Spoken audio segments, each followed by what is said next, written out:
Hello everyone. So we are going to start with new RC passage and take necessary action, and people automatically will be forced to move towards low carbon alternatives because fossil fuel prices will rise. Nudge means to push towards something. The impediment means something which is hindering or something which is causing obstruction. So the impediment, it was believed, was on the production side. So obstruction may be on the production side as gushing returns on oil field investments spurred ever more ambitious exploration. So because fossil fuel prices are rising, so more people will think of entering into oil business, and they will start exploring oil on those particular territory and areas where it was not even feasible earlier. So ambitious exploration means places where they are trying to explore which was not feasible earlier. Today the tables have turned. Now the things have changed with oil prices languishing around $40 a barrel. Languishing means stuck, not able to rise. Fossil fuel companies do not need governments to tell them to stop investing. So fossil fuel companies don't need now governments to tell them to stop investing, that is to stop their ambitious exploration, because prices are now not rising. The challenge has moved to the consumer side of the equation. So earlier it was on the production side, now it has back to the consumer side. With fuel prices so low, what can be done to change consumption patterns? So how now the consumption pattern can be changed, because earlier it was thought that rising fuel prices will move customers or consumers towards low carbon alternatives. Now the prices are fixed, they are not rising. So how now consumption pattern can be changed?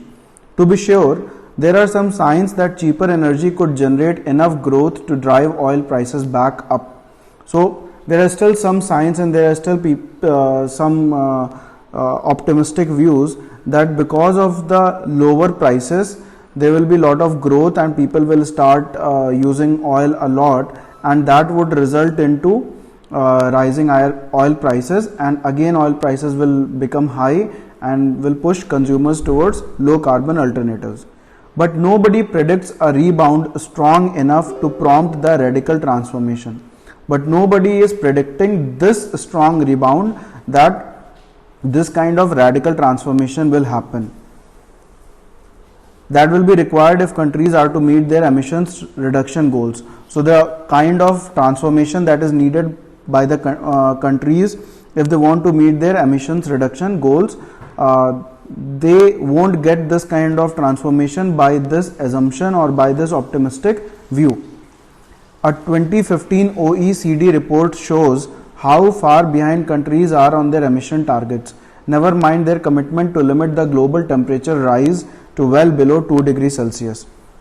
So OECD means Organization for Economic Cooperation and Development, and the report from this organization tells us that countries are very far behind their emission targets, and they are nowhere to their global commitment to reduce temperature rise to 2 degrees Celsius.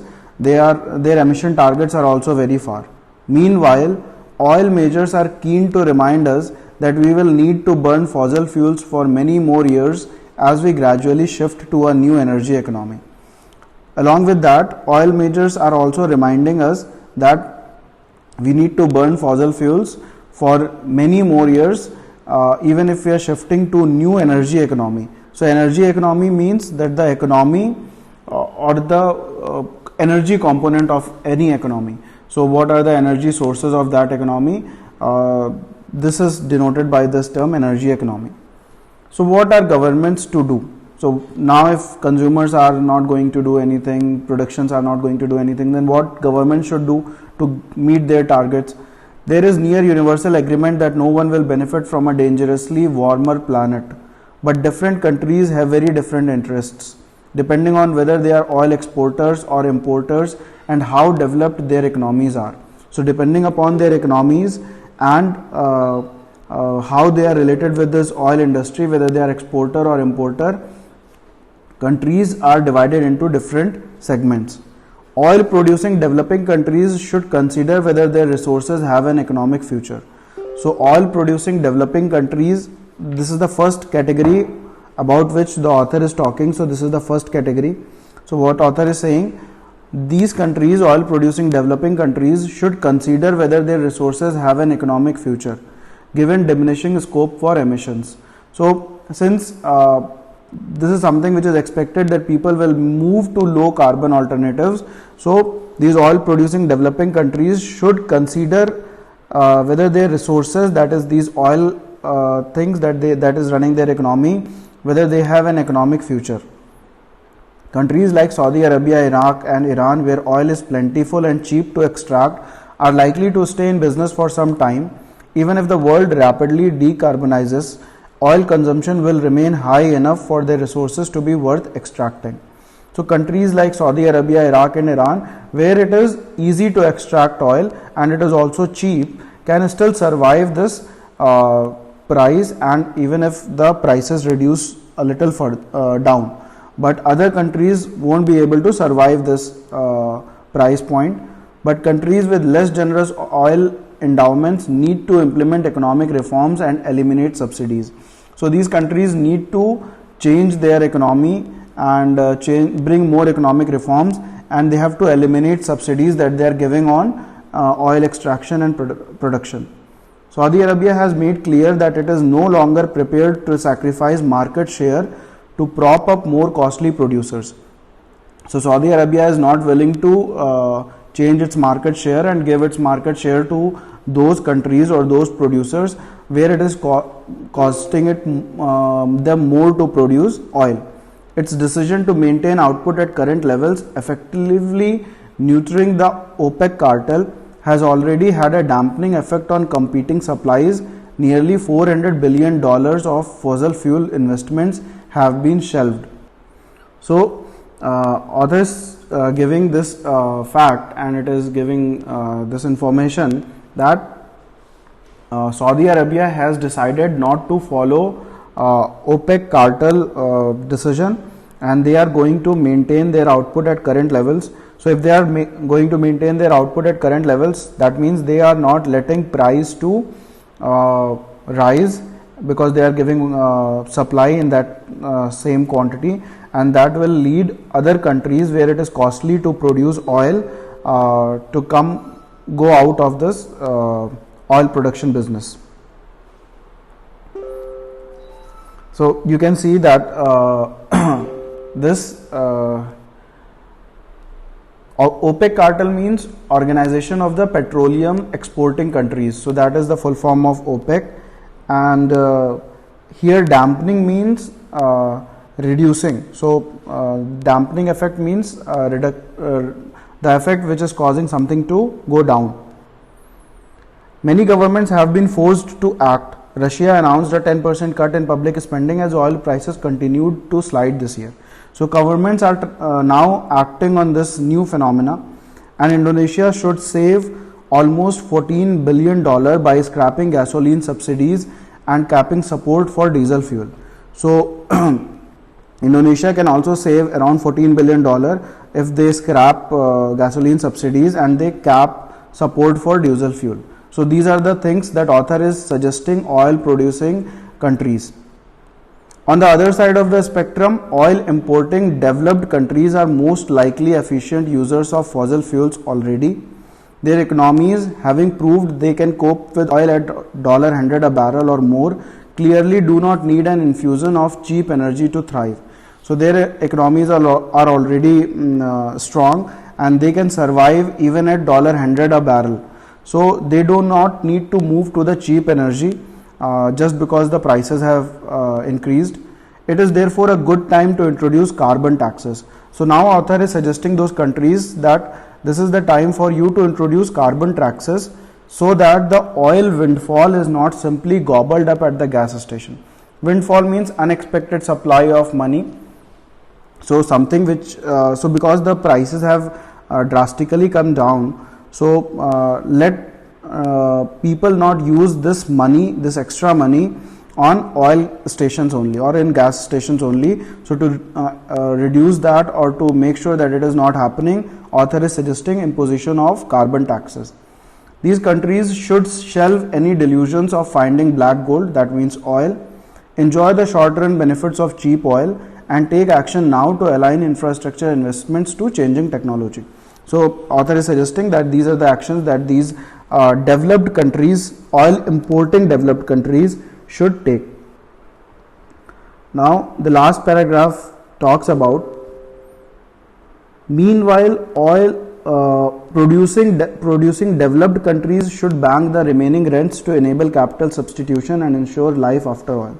So the developed countries where economy is dependent on oil, they should make sure that the remaining rents, that means the remaining revenue that they are getting, they are using that revenue to make capital substitution, that means to substitute this capital and to create another source of capital other than oil. So capital substitution means to create new sources of capital and ensure life after oil.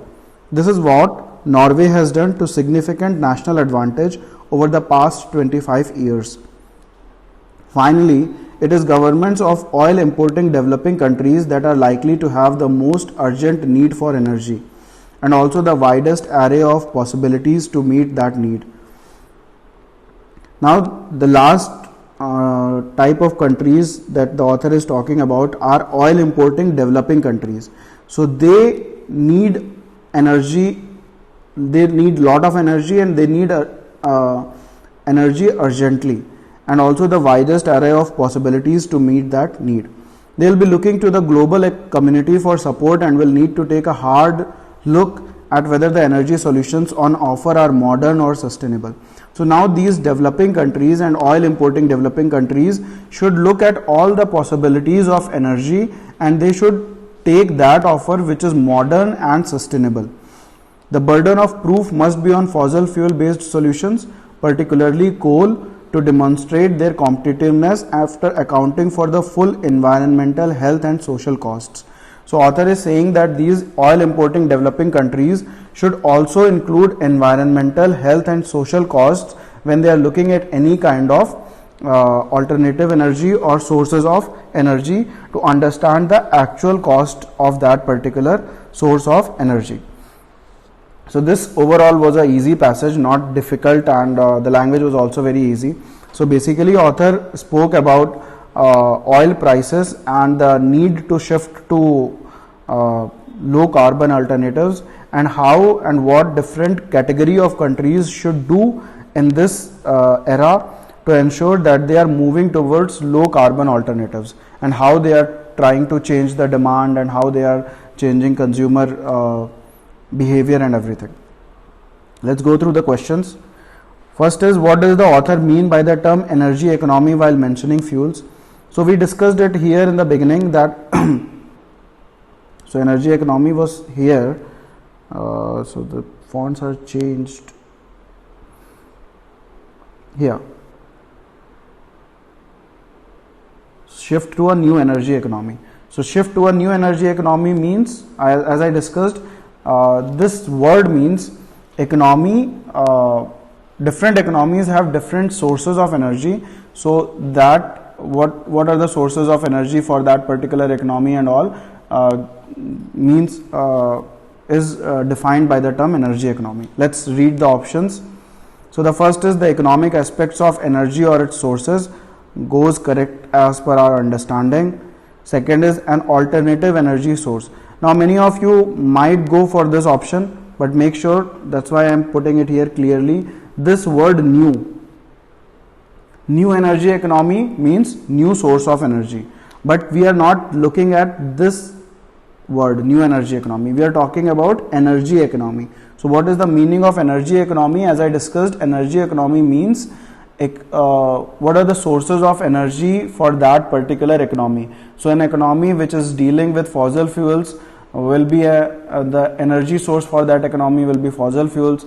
Economy where low carbon alternatives are the main sources of energy, so that economy will have this as a source of energy, and so on. So the first one is correct, the economic aspects of energy or its sources. C, so second is wrong. C, a statistical importance of energy sources. Now you can understand clearly that it is not what the author is trying to mean by the term energy economy. The economical usage of energy sources. That is also not, we are not looking at economical usage of energy sources. We are talking about different energy sources in different economy. So option number 1 is the correct one. Question 2, what does the author mean when he says so that oil windfall is not simply gobbled up at the gas station? So I discussed it earlier as well. Windfall means unexpected supply of money. So author means that this extra money should not be gobbled up at the gas station. That means this extra money should not be used to purchase more oil. So let's see that. So the options that we have are, the first one is the environmental impact on oil is not shadowed by that of natural gas. The second one is the usage of oil is not undermined by the usage of natural gas. Money saved by buying oil at cheap prices is then not expended on gas. The eminence of oil can never be supplanted by the importance of natural gas. So we can clearly see that the option number C is the correct one. This is something which I discussed as well. So this windfall means extra money is not gobbled, that means eaten up by gas stations. So it's not the money saved by buying oil at cheap prices is then not expended on gas. So I don't have to even discuss about the other options why they are wrong. C is, it's a fact based question and it is the fact mentioned in the passage. Third is, which of the following is the most discussed reason for the exploration of oil sources? Okay. Paradigm shift in the thought process of finding alternative fuel resources, environmental concerns after gas emissions, competition for power over neighboring countries, dearth of all alternative sources leading to increasing prices. So you can see that in the entire passage, author discussed about low carbon alternatives and why and how this is impacting oil exploration. So since the prices went down and people are now not shifting to low carbon alternatives, earlier when the prices were high, then people were supposed to move here. So this is resulting into oil exploration. So oil exploration is dependent on movement towards alternative sources. So paradigm shift in the thought process of finding alternative fuel resources is the reason for the exploration of oil sources. So whether the exploration has increased or decreased, this is the reason which was discussed at every point of time. You can see that at each line it was discussed, at each paragraph it was discussed that because people are willing to move towards low alternatives, government is trying that people should move to different other alternatives, and everyone is involved with low emissions and trying to find out ways to ensure that emission is decreased and temperature is reduced to 2 degrees Celsius. Climate change has become a global concern. So all these things lead us to the answer choice A. Now B, environmental concerns after gas emissions. So it's not only about after gas emissions, it's also about whether something alternative do we have for that or not. So it's not only the after effect of gas emissions, it's also whether we have a better or cheaper sources of energy or not. So this is not right. Competition for power over neighboring countries, that is nowhere mentioned in the passage. Dearth of all alternative sources leading to increasing prices, this is also not the reason which is discussed everywhere. So the most discussed reason for the exploration of oil sources is shift in the thought process of finding alternative fuel resources. Fourth, according to the author, what is the primary purpose of the given passage? So we already have discussed a lot about the passage, how different countries should behave and what are the major concerns, how we can move people or change consumer behavior towards low carbon alternatives. These are the main primary purpose. Let's see. Oil production, its distribution and its socio-economic impact. looks nice. Organization of countries on the basis of their oil production potential, no, that is not the main reason or the primary purpose. Monetary facets of inter-country politics, no. Profitability matters more than environmental cause, no. So the answer to this question is option number A. So we discussed everywhere oil production, its distribution and its socio-economic impact. So different countries are categorized, how they can whether they should import or export, and how they should change their economic policies and everything. Fifth is, which of the following is closest in meaning to the term capital substitution as used in the passage? So capital substitution is mentioned here, and as I discussed, this means that the sources of revenue should be changed. Capital means sources of revenue or the money or some any kind of resources that we have. So that should be substituted.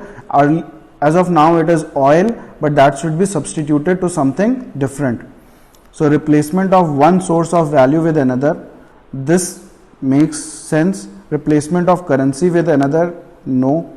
Rearrangement of interconvertible energy sources. So here it is not rearrangement, it is replacement. Substitution means replacement. So these two options are totally wrong because of the word rearrangement and all, and they are not making correct sense even. So the correct option is option number A. Last one, what could be the source of the above passage? So it's not a diary. Diary is something which is very personal. It's not diary. Definitely it's not diary. Newspaper report and newspaper article. Now you need to understand the difference between report and article. So report is when we are just telling facts. So for example, we can say that an incident happened at 2 p.m. where these two people were involved with that accident, and that's it. So we are giving a factual description of what happened, that is called report. Article means where we are giving our viewpoints, where we are giving our opinions, where we are giving our suggestions and everything. So here you can see that the author is giving his opinions, suggestions and all those things. So it is more of an article rather than report. So we can say that it is an article. Survey report is also the same thing, where we go and take some statistical figure and we calculate some numbers and then we present them in a report format. So that is a survey report. So it's not a report at all, so it is an article. So we'll go with option number C. Now that's it for this passage, guys. I hope you enjoyed the explanation. Please like, share and subscribe to our YouTube channel, and please let us know how you felt about this explanation in the comment section. Please comment your answers as well in the comment section, and if you have any doubt or you have difference of opinion in any question, please make sure to mention it also in the comment and we'll get back to you. That's it, guys. Happy learning. Enjoy your day.